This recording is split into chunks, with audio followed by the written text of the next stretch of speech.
dakikadan herkese merhaba. Bugün oyunculuk hayatına Karaoğlan'la başlayıp Kampüsistan dizisiyle gönüllere taht kuran, şimdi ise Kara Sevda'da Emir Kozcuoğlu karakteriyle izlediğimiz Kaan Urgancıoğlu bizimle. Hoş geldiniz. Hoş bulduk. Nasılsınız? İyi, teşekkür ederim. Gayet iyi. Süper. Hemen başlamak istiyorum çünkü 10 dakikamız var. Sinemada ve dizide birçok ünlü isimlerle oynadınız. Bu serüven nasıl başladı? Nasıl gelişti oyunculuğunuz? Karaoğlan'la oynamaya başladım söylediğin gibi. Ata bindiğim için bir Karaoğlan arıyorlardı. Ben de ata bindiğim için beni tercih ettiler. Aslında oyunculukla ilgili hiçbir tecrübem, hiçbir bilgim yoktu. Yani bir anda apar topar diyebiliriz. Aslında ne üzerine eğitim almıştınız? Sermaye piyasaları okuyordum. O sırada 2. sınıftaydım. Marmara Üniversitesi'nde. Ve işte oyunculuğa başladıktan sonra ikisini birlikte devam ettirmeye İkisini birlikte devam ettirdim. 8 yıl sonunda okulumu da bitirdim. Oyunculuğa devam ettim. Onun üzerine yüksek lisans yaptım.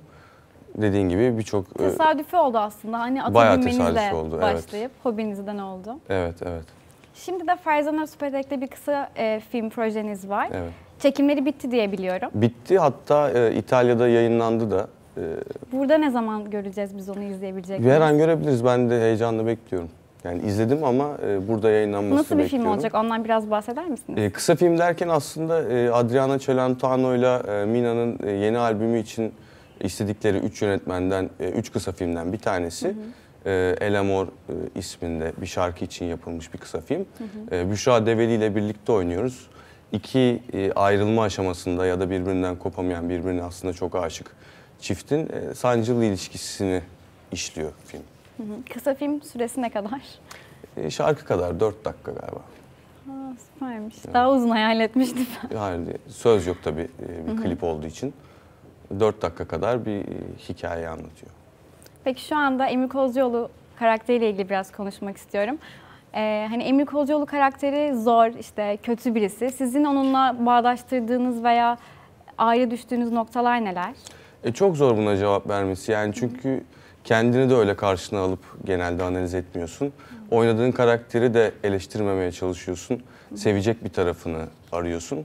O yüzden cevap vermesi zor. Belki başkaları için söylemesi daha kolaydır ya da benim için daha ileri bir zamanda bunu analiz etmek daha kolay olur. Şu an sadece konsantre olup her hafta yazılan bir senaryoya eleştirmeden, inanarak bir şekilde kendimi hiç katmadan ortaya çıkarmaya çalışıyorum. Benim için çok da sağlıklı bir şey değil şu an öyle düşünmek.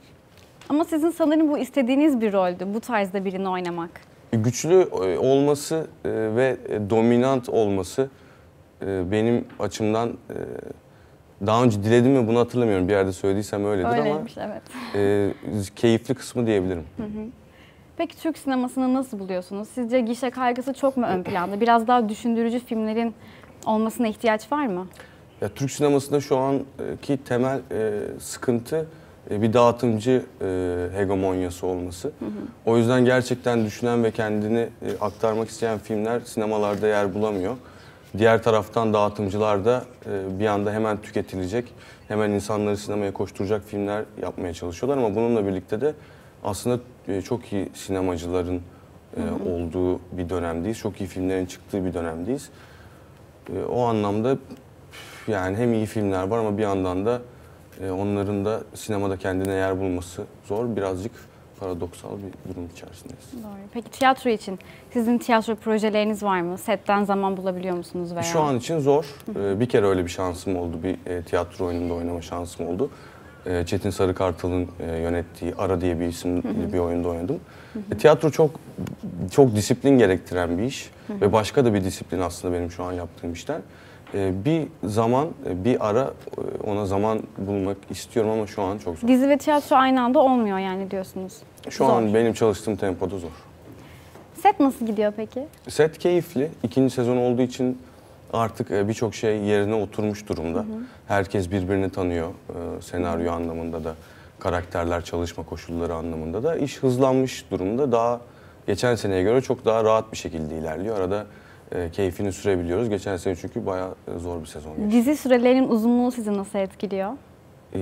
Yani devamlı çok gittikçe tempolu de bir uzuyor şekilde. Sanırım. Biraz öyle kısalması oluyor. gerekirken. Artık işte internet dizilerinin çıkması, birazcık daha onlara yatırım yapılması belki bizim için bir çıkış yolu olabilir ama Şu an dizi süreleri çok uzun. Aynı anda 2 ekip çalışıyor. Aslında 2 dizi çalışıyor gibi bir şey. Şu an 2 ekip aynı anda çalışıyor devamlı. Ve devamlı karar verilmesi gerekiyor. Devamlı her şeyin hemen yapılması gerekiyor. İlk düşünülen yapılıyor genelde. Bununla ilgili de bir pratik gelişiyor zaman içerisinde. Haftada kaç gününüz sette geçiyor? 5, yani 4,5-5. Geceniz gündüzünüz yok yani. Biraz Bu öyle, o şartlar 5 gün altında. bayağı yoğun geçiyor. İşte hafta içi 2 gün, bugün dahil dinlenmeye çalışıyoruz. Şunu başarmak istiyorum dediğiniz bir hedefiniz var mı şu anda? Kendinize koyduğunuz daha önce. Yani var ama söylemek istemem şu an. Bazı çalışmak istediğim yönetmenler var. Kendi dilediğim, istediğim. Ferzan Özpetek de onlardan bir tanesiydi. Başka yönetmenler de var. Ama hangi yönetmenlerle çalışmak zikretmesem daha istiyorsunuz? Biz onu soracaktık ama. Yani şimdi bir yönetmeni seçtiğinde diğer yönetmenleri seçmemiş gibi bir durum içerisine girmiş olur ama dilediğim, çalışmak istediğim yönetmenler var. Yabancı bir yönetmen var mı çalışmak istediğiniz mesela? Yok. Yani daha o aşamaya geçmedi hayalim. Olur ileride. Yakın zamanda sinemada görebilecek miyiz sizi? Şu an bir projeyle anlaşmış durumda değilim ya da okuduğum olacak bir proje yok. Bir söz veremeyeceğim. Peki şu anda Kara Sevda dizisi daha devam ediyor mu? Daha sonrası için nasıl bir karakterde oynamak istersiniz? Yani onu çok dilemeli miyim, nasıl bir şey istemeliyim kısmına daha geçemedim açıkçası. Bilmiyorum. Sonuçta daha devam ediyor, doğru. Yani bu bir şey dileme, onun gerçekleşmesi süreci ne kadar o dileğin üzerinde kontrolcü, baskıcı olduğum biraz hassas bir konu bence. Yani bir şeyi isteyip yapabilirsin ama o sırada o süreçten çok keyif alabilir misin ondan da emin değilim. Birazcık o ihtimallere açık olmak, gelenler üzerinden değerlendirmek, en azından ne istemediğini bilmemek benim için şimdilik kafi. Peki Türk dizi sektöründe bu reytingleri çoğu zaman kestiremiyoruz. Yani bir dizi diyoruz ki işte veya başlarken bu kesin tutar falan denilen diziler çok kısa soluklu olabiliyor. Kara Sevda'nın reytingleri nasıl? Kara Sevda'nın reytingleri şu an için bir yükseliş trendine girdi. O kendi içerisinde devamlı değişen bir şekilde ilerliyor. Geçen sezonu çok yüksek bir yerde kapattı. Yani bizim kendi seyircimiz açısından söylüyorum. Tabii çok daha yüksek reyting alan diziler var. Bu sezonda yine ortalama bir yerden başlayıp şu an yukarıya doğru tırmanıyor. Peki Kampüsistan'dan biraz bahsedelim. Tabii. Ben o zamanlar onu çok izlerdim. Sizin için Kampüsistan'da hani meslek hayatınızda bir sıçrama noktası olarak kabul ediyor musunuz?